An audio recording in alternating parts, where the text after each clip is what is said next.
امام قرطبی رحمۃ اللہ علیہ نے اپنی تفسیر میں ایک واقعہ لکھا ہے کہ حضرت ابراہیم علیہ الصلاۃ والسلام کی یہ عادت تھی کہ جب بھی وہ دسترخوان پر بیٹھتے تو کسی مہمان کو تلاش کرتے، اور معمول تھا کہ مہمان کے بغیر کھانا نہیں کھاتے۔ تو ایک دن انہوں نے دسترخوان بچھایا لیکن کوئی مہمان نظر نہیں آیا، تو وہ دسترخوان سے اٹھے اور مہمان کو تلاش کرنے کے لیے باہر نکلے۔ بڑی تگ و دو کے بعد ایک بڑے میاں 70-80 سال ان کی عمر ہوگی، وہ انہیں ملے تو حضرت ابراہیم علیہ السلام ان کی منت و سماجت کر کے انہیں اپنے دسترخوان پر لے آئے اور کھانا رکھ کر کہا کہ اللہ کے نام سے شروع کیجئے۔ اب وہ بڑے میاں کہنے لگے، کون اللہ؟ کیسا اللہ؟ میں تو کسی اللہ کو نہیں مانتا۔ یعنی وہ بوڑھا جو ہے وہ مشرک تھا۔ تو حضرت ابراہیم علیہ السلام تو چونکہ امام الموحدین ہیں تو ان کو جو ہے یہ بات بوڑھے کی ناگوار گزری اور جھڑک کر اس بوڑھے کو اپنے دسترخوان سے اٹھا دیا۔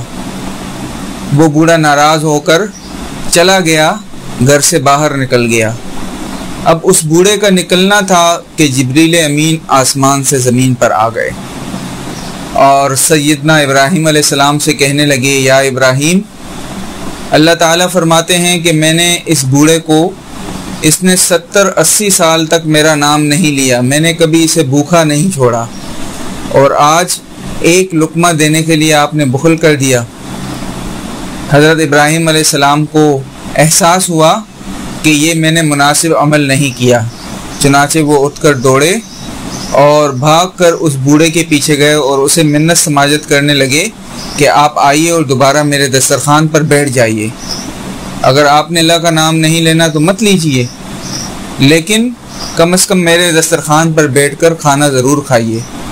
اب وہ بوڑھا بھی بضد ہو گیا، کہنے لگا، پہلے تم نے بلایا، پھر تم نے بھگایا، اب دوبارہ بلاتے ہو، پہلے مجھے یہ بتاؤ کہ یہ کیوں؟ آخر اس کے پیچھے وجہ کیا ہے؟ تو جناب ابراہیم علیہ السلام نے فرمایا کہ جیسے میں نے تم کو اپنے دسترخوان سے اٹھایا تو اللہ تعالیٰ نے فرشتے کو بھیجا اور مجھے جو ہے یہ کہا گیا کہ ہم نے 70-80 سال تک اس بوڑھے کو بغیر ہمارے نام کے کھلایا اور تم نے اٹھا دیا۔ تو وہ بوڑھا بڑا حیران ہوا۔ وہ وقت تھا کہ اس کے دل پر ضرب لگی اور وہ کہنے لگا، عجیب بات ہے کہ تمہارا رب تو بڑا عظیم ہے اور بڑا کریم ہے کہ میں نے 70 سال تک اس کا نام نہیں لیا، لیکن آج جب بغیر نام کے تم نے مجھے اٹھایا تو اسے میری فکر پڑ گئی اور اس نے جو ہے تمہارے ذریعے مجھے اپنے دسترخوان پر بلا لیا۔ تو آپ مجھے اپنا کلمہ پڑھائیے تاکہ میں بھی جو ہے اس دین میں، اس عظیم دین کے اندر شامل ہو جاؤں۔ تو اس وجہ سے وہ بڑے میاں جو ہے اسلام قبول کر گئے۔